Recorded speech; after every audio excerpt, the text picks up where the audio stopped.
कौन कहता है आसमां में सुराख नहीं हो सकता, एक पत्थर तो तबीयत से उछालो यारो। कवि दुष्यंत कुमार की ये कविता शायद राजेश्वर प्रसाद की जिंदगी को सबसे खूबसूरती से बयान करती है।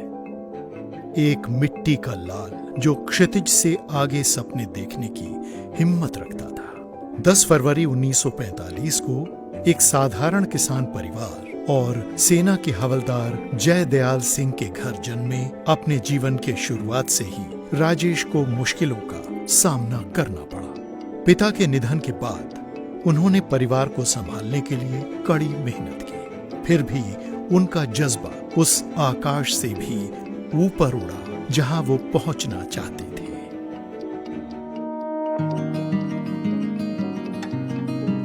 राजेश के सपने उन्हें दिल्ली ले आए, जहां उन्होंने अपनी स्कूल और कॉलेज की पढ़ाई की और कड़ी मेहनत से परिवार का सहारा बने।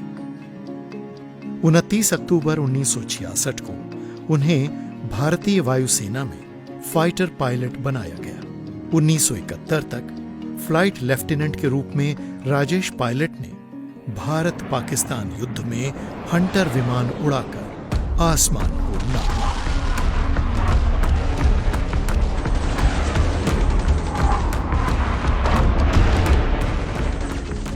इस निर्णायक युद्ध ने भारत की जीत से बांग्लादेश को जन्म दिया और क्षेत्र का भाग्य बदल दिया। पूर्वी सीमा पर उन्होंने खतरनाक बमबारी मिशनों को अंजाम दिया।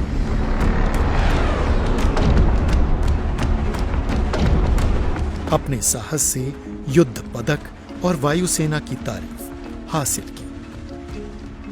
पाकिस्तान के इरादों को तोड़ते हुए दुश्मन के दांत खट्टे किए।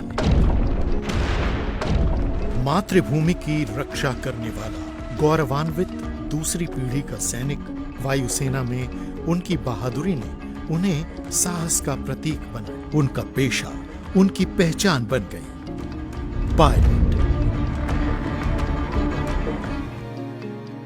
भरतपुर चुनाव से पहले उन्होंने इस नाम को अपनाया, राजेश पायलट, एक नाम जो भारत के दिल में गूंजा।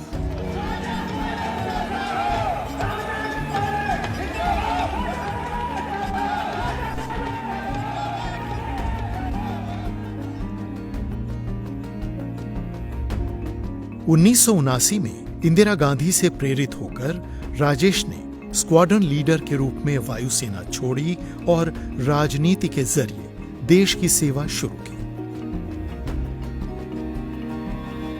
इंदिरा गांधी ने उनके साहस, समर्पण और निष्ठा से प्रभावित होकर उन्हें भरतपुर से कांग्रेस के टिकट पर चुनाव लड़ने को कहा। 1980 में उन्होंने भरतपुर से लोकसभा चुनाव जीता और अपनी संसद की पारी की शुरुआत की। बाद में दौसा का प्रतिनिधित्व करते हुए वो किसानों और ग्रामीण समुदायों की बुलंद आवाज बनी। और भावना जब जुड़ेगी जब लोग इस माहौल से गुजर चुके होंगे जिन्हें गरीबी का और ग्रामीण क्षेत्र की तकलीफों का पता होगा।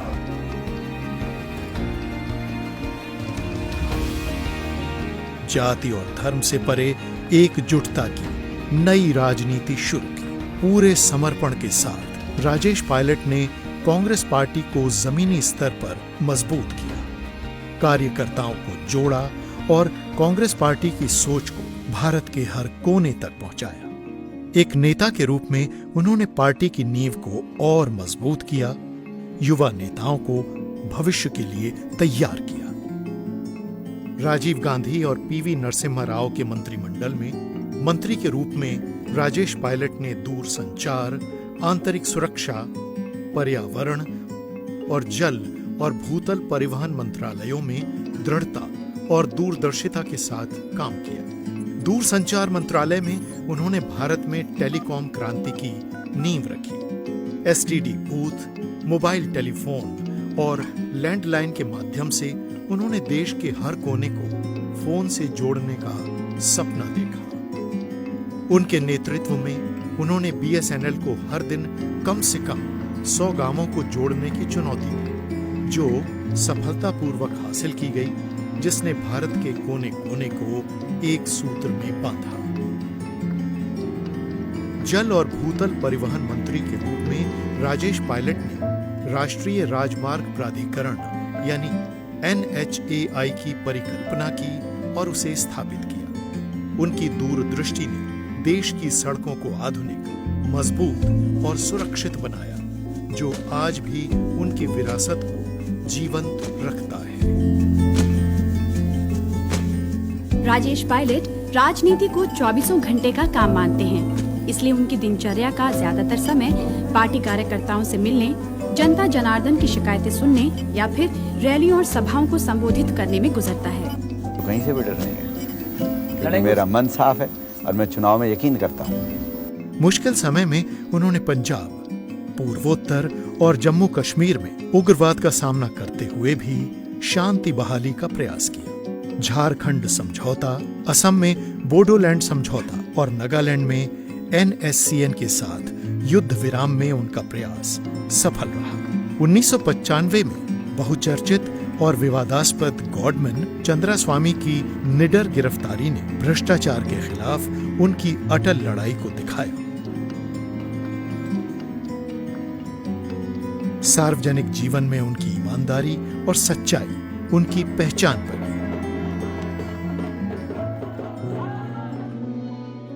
11 जून 2000 एक दुखद घटना ने सबको स्तब्ध कर दिया। 55 साल की उम्र में हमेशा मुस्कुराने वाला ये नेता हमें छोड़ गया, पूरे देश को शोक में डुबोकर। दौसा में अपने निर्वाचन क्षेत्र और अपने लोगों के बीच उनका दुखद अंत हुआ। उनकी मृत्यु ने दौसा, राजस्थान और पूरे भारत को सदमा पहुंचा दिया।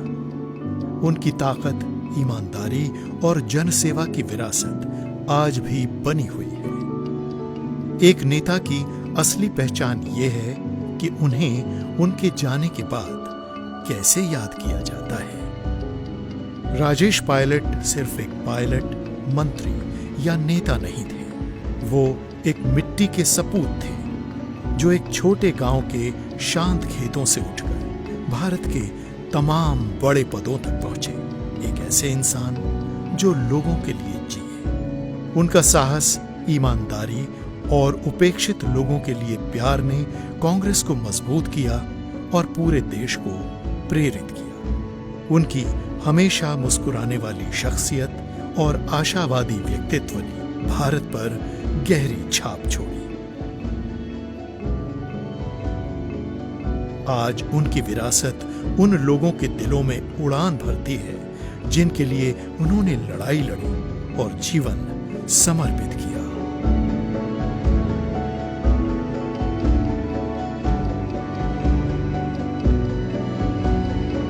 आपको किस चीज से डर लगता है? भगवान से। आप अगले जन्म में क्या बनना चाहेंगे? जो भगवान बना दे। ओके, अगर आप अपनी जिंदगी का एक चीज बदल सकते तो वो क्या होती? मैं तो हर चीज से खुश हूँ, पता नहीं कौन सी चीज बदलवा पाता।